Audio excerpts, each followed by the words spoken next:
Assalamualaikum warahmatullahi wabarakatuh. Halo cuy, welcome back to my channel gua, yaitu Podcast Green 123. Kali ini kita kedatangan dua star yang sangat amat menarik, yaitu dari mahasiswa Universitas Negeri Yogyakarta, program studi pendidikan sejarah. Nah, langsung aja perkenalan untuk dua star kita. Mungkin dari aku dulu ya. Yang pertama, kenalin, aku Hirayuki, yang kebetulan juga satu prodi juga. Lalu yang kedua ada Bung Galang. Lalu berikutnya ada Bung Dimas. Dan berikutnya ada Bung Nista. Dan yang terakhir ada Bung Destra. Oke, nah setelah perkenalan yang singkat tadi, kita bakal membahas suatu topik yang kira-kira di Indonesia itu sedikit tabu ya, yaitu tentang Partai Komunis Indonesia. Itu dia. Jadi mungkin bagi teman-teman juga yang masih awam itu, PKI adalah suatu hal yang kelihatannya itu sangat amat buruk gitu ya. Apalagi dari cerita-cerita orang-orang terdahulu yang sangat PKI itu dipikir satu hal yang negatif. Nah, sebenarnya aku juga penasaran sih, gimana PKI itu berkembang masuk di Indonesia serta akhir keruntuhannya di Indonesia ini. Nah, mungkin langsung saja kepada teman-teman besar sekalian yang ingin menjelaskan awal mula bagaimana PKI ini masuk ke Indonesia gitu. Siapa yang mau jelasin ini? Siapa nih yang mau jelasin? Aku dulu aja ya. Oh, boleh. Mas Dimas. Bung Dimas. Silakan, Bung Dimas. Silakan Bung Dimas. Kita tahu sendiri ya, yang namanya PKI itu awalnya dibawa sama si Hans Naglitz, atau nama kerennya ini ya, Hendrikus Joseph Marie Naglitz. Nah, dia itu orang Belanda, mantan bekas dari SDAP. Nah, kemudian dia bekerja di Surabaya, lalu pindah ke Semarang. Nah, di sini Semarang itu ada buruh-buruh dari VSTP. Nah, para buruh VSTP ini ingin menyebarkan propagandanya. Nah, dia membuka tuh yang namanya lowongan. Nah, si Hans Naglitz ini akhirnya tertarik jadi propagandis bayaran. Nah, itu di tahun 1914. Nah, kalau yang Hans Naglitz ke Hindia Belanda itu 1913 ya, 1 tahun istilahnya Pak. Nah, kemudian di tahun yang sama 1914, nah itu si Hans Naglitz bersama sama Berstadler dan kawan-kawannya yang dari Belanda ini mendirikan organisasi namanya SDV. Itu dari awal mulanya ini, Awal mula PKI ya. Nah, SDV ini berhasil menorehkan cakarnya ini. Pengaruhnya sangat besar meskipun di Hindia Belanda ya, bukan Indonesia ya. Hindia Belanda ini ada beberapa organisasi besar seperti Budi Utomo, tapi yang paling besar itu SI sih. Serikat Islam ya, Mas? Ya, Serikat Islam. Sudah ada akademisnya, orang-orang yang akademis. PKI ya, ulama. Nah, itu ada banyak banget di situ. Jadi satu ya, organisasi SI. Nah, ini yang jadi si Snack ini tertarik untuk mempengaruhi mereka dengan ajaran-ajaran sosialis. Nah, kemudian karena si Snack tadi kan di Semarang ya, di Semarang itu kan juga ada yang namanya cabang SI yang juga pimpinan Cokroaminoto dari dalam. Nah, di situ si Semaun dan juga si siapa ya, dari lupa. Ya, pokoknya semangat teman-temannya itu Darsono ya, si Darsono itu juga terpengaruh sama si Naglitz melalui SDV tadi. Nah, di sini juga ada surat kabar yang namanya Suara Kebebasan. Nah, ini salah satu media yang dilakukan SDV dalam menggaungkan atau menyebarkan ajaran-ajaran sosialismenya. Oke, gitu.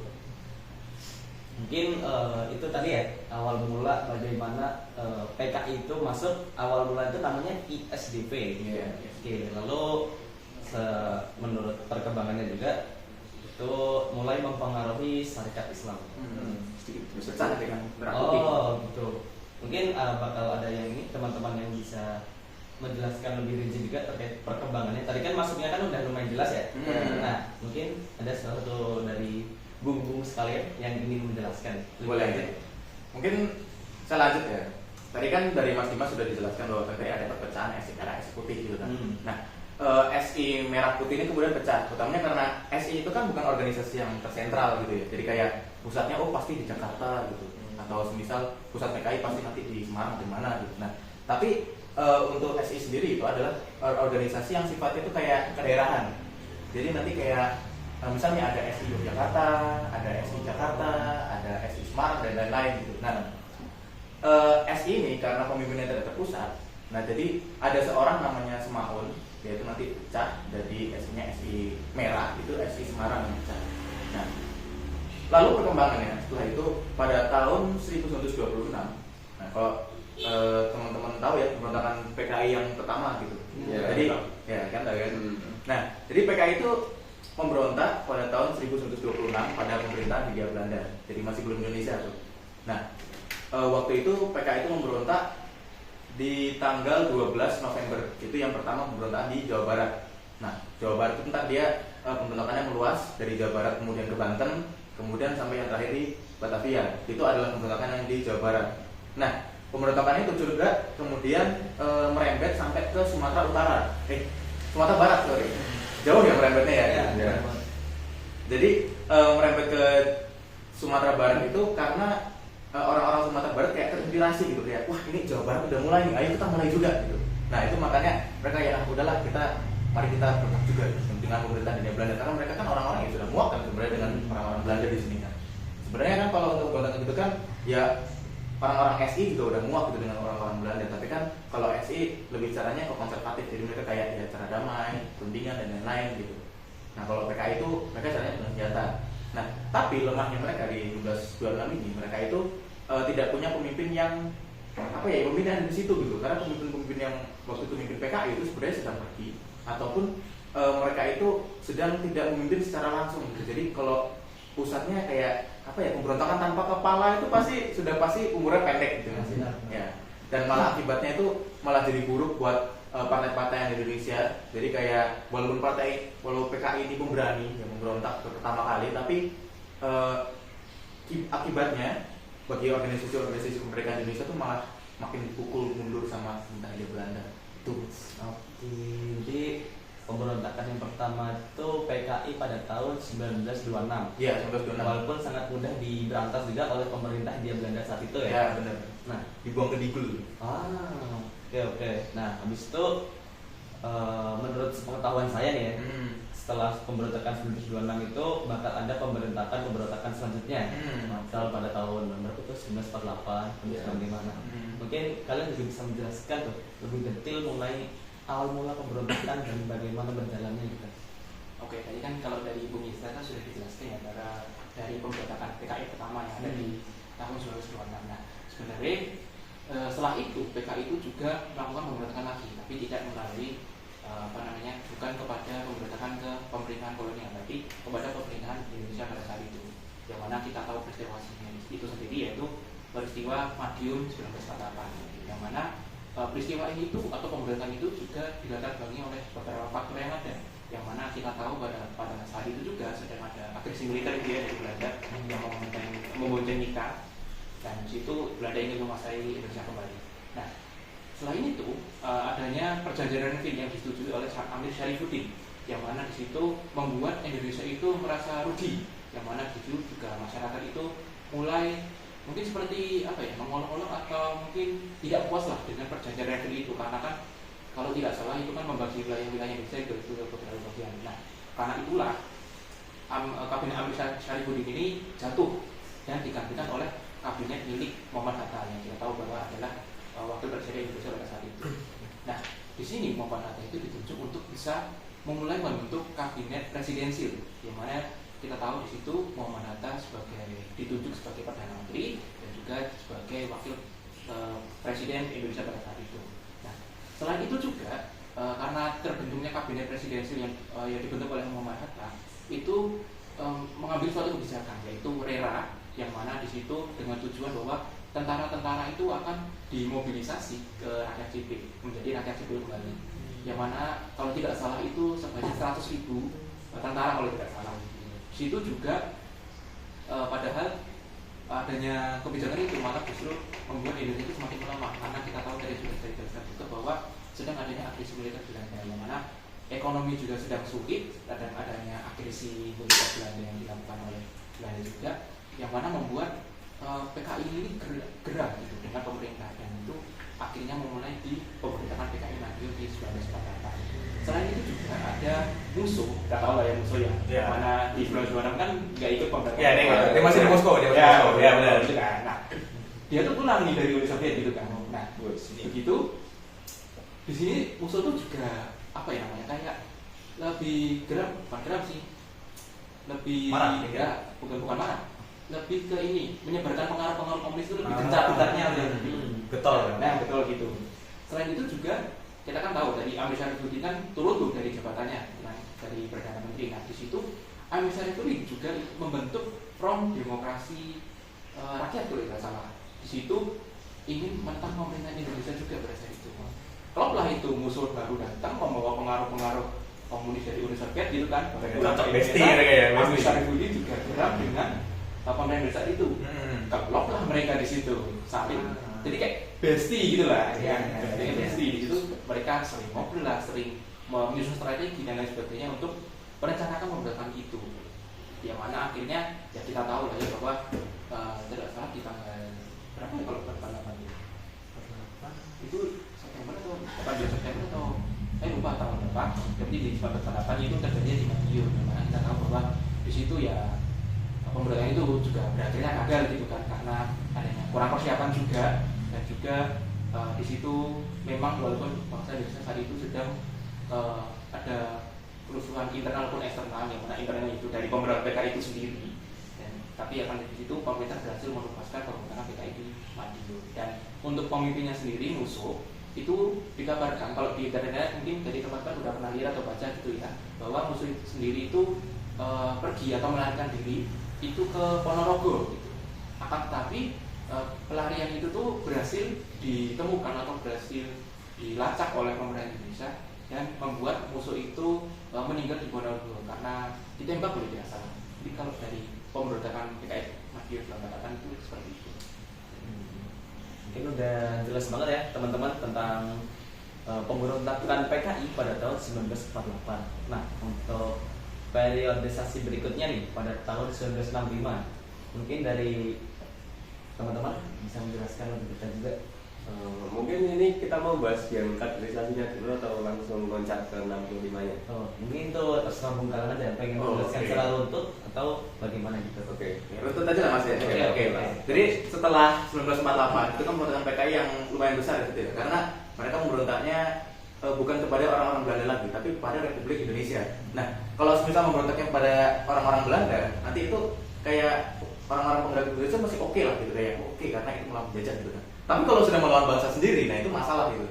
Nah, sebenarnya PKI ini waktu 1948 itu udah dijengkelin sama banyak orang. Popularitasnya juga turun drastis gitu kan. Bahkan sampai hampir di ban PKI itu dari Indonesia.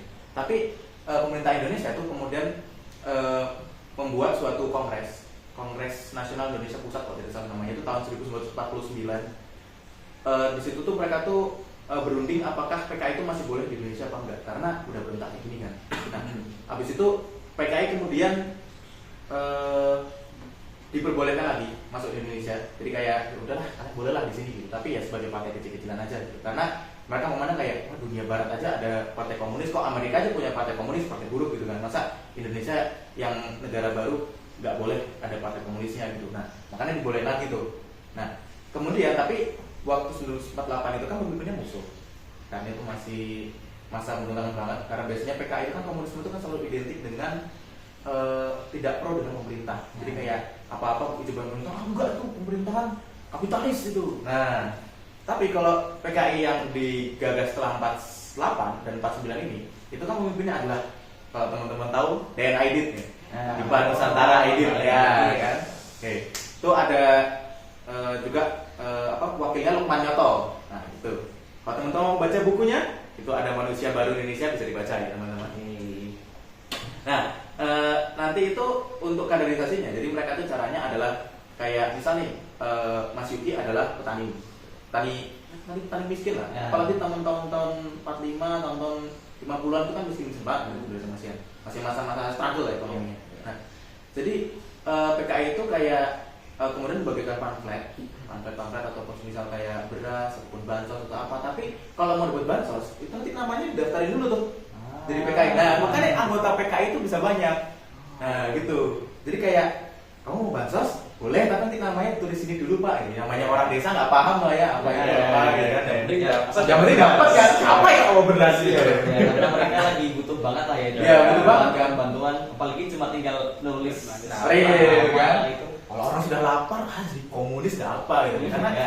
iya kan ya. Karena pandangan orang dulu tuh komunis tuh kayak komunis itu ya biasa gitu karena memperjuangkan rakyat kecil gitu. Ya. Nggak kayak anti agama ataupun apa yang kadang digembar-gemborin sama pemerintah Orba ataupun yang sekarang gitu kan. Ya. Laten PKI gitu kan. Sebenarnya nggak gitu juga gitu.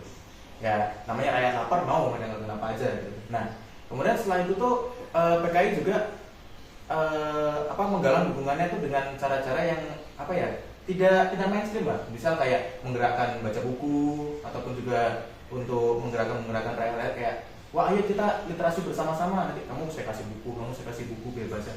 Nggak harus buku-buku komunis tapi buku-buku kayak apa ya, buku-buku nasional ataupun buku-buku cerita atau apa bebas gitu loh.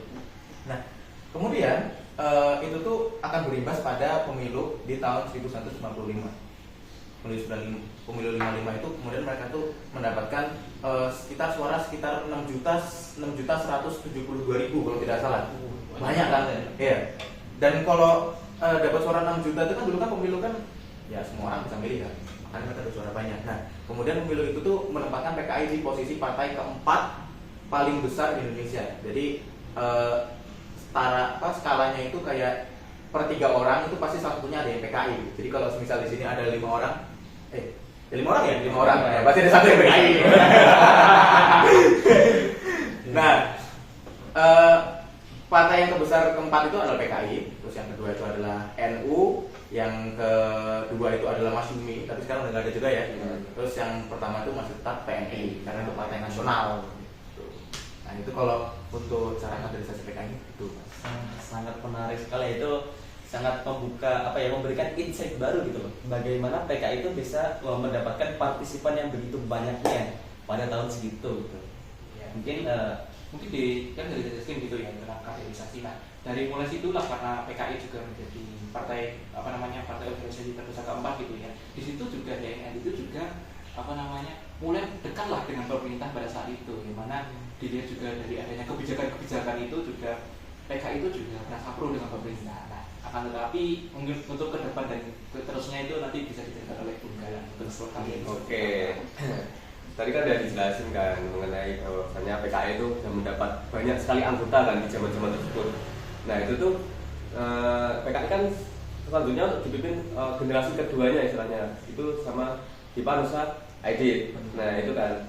Nah kemudian dia tuh kayak mengusulkan bahwasannya tuh harus ada nih semacam pertahanan yang lebih gitu loh. Jadi mengusulkan ada yang namanya Angkatan kelima. Nah itu selain dari angkatan darat, angkatan laut, angkatan udara dan juga kepolisian. Nah kemudian timbullah isu-isu mengenai Dewan Jenderal yang berusaha untuk menggulingkan Soekarno gitu. Nah itu makanya timbullah peristiwa 1965 itu. Nah itu yang kita kenal lah istilahnya dengan G13 PKI atau Bestok. Ya kita tahu sendiri. Ada filmnya itu Mas Ya, ya. setiap September kan pasti diputar di. Oh iya. tahu sangat terkenal banget ya. Event tahunan. Nah, itu. Nah, karena peristiwa itu yang menewaskan 6 jenderal ya. Iya, juga satu perwira. Nah, 6 jenderal satu perwira. Itu malah menimbulkan kerugian tersendiri bagi PKI itu sendiri. Nah, karena pemberontakan itu, kemudian dari simpatisan PKI ini kemudian diburu oleh pemerintah sendiri, baik dari TNI ataupun dari masyarakat pada saat itu. Nah, kemudian timbullah ada yang namanya peristiwa pembersihan PKI, dan itu nggak sampai cuma di wilayah Jawa doang, itu sampai ke Sumatera, Kalimantan, atau bahkan di Bali. Nah, untuk simpatisan PKI yang sebenarnya sudah dijelaskan sama Mas Yista tadi yang memperoleh baksos gitu Hmm. dengan cara tanda tangan doang gitu. Nah itu sampai-sampai dicap sebagai anggota PKI. Nah sebenarnya kan mereka tak tahu apa-apa, cuma mau minta bantuan baksosnya itu doang gitu loh. Berarti walaupun anggota biasa tetap terkena itu ya? Ya, terkena imbasnya lah, imbasnya. Pembersihan itu ya? Ya pembersihan itu. Nah pembersihan itu tuh ada yang sampai dibunuh di tempat, ada yang ditangkap, kemudian sampai diasingkan di Nusa Kambangan. Kalau teman-teman tahu mungkin Bruden Camp gitu ya. Nah, itu, nah karena di Bruden Camp itu nggak bisa memenuhi semuanya, itu kemudian dipindahkan di salah satu tempat yang namanya Pulau Buru. Nah itu dari simpatisan PKI itu kemudian ditaruh di situ. Dan salah satunya itu teman-teman mungkin tahu itu Mas Pram gitu. Oh iya. Bahkan beliau menulis buku-bukunya itu selama masa pengasingan di Buru itu. Pulau Buru itu. Nah gitu. Oke, jadi itu ya Mas ya, sangat Ya. mind blowing sekali ya teman-teman. Kita tadi dari awal bagaimana PKI itu masuk. Tadi namanya Mas ISIP ya, ISIP. sebagai organisasi lalu bisa berkembang menjadi partai pada awal kemerdekaan atau bahkan sebelum kemerdekaan, lalu bahkan bisa berkembang sampai menjadi salah satu partai terbesar di Indonesia. Dengan memiliki kekuatan yang sangat amat kuat itu, PKI mulai berani untuk mencoba menggulingkan pemerintahan Indonesia pada masa itu. Walaupun seperti yang kita tahu bahwa perjuangan PKI atau pemberontakan itu berakhir kegagalan. Oke. Mungkin teman-teman ada yang ingin closing statement atau sesuatu untuk channel saya ini ya, untuk menarik subscriber gitu. Oke, kalau ada nggak? Saya sih tidak ada ya, takut saya. Oke. Takut saya. Kalau- Terus setelah ini tutup muka deh. Saya setia pada Pancasila. Oke, semoga kita semua baik kami yang sedang mengobrol ataupun kalian yang sedang mendengarkan aman semua ya teman-teman. Oke.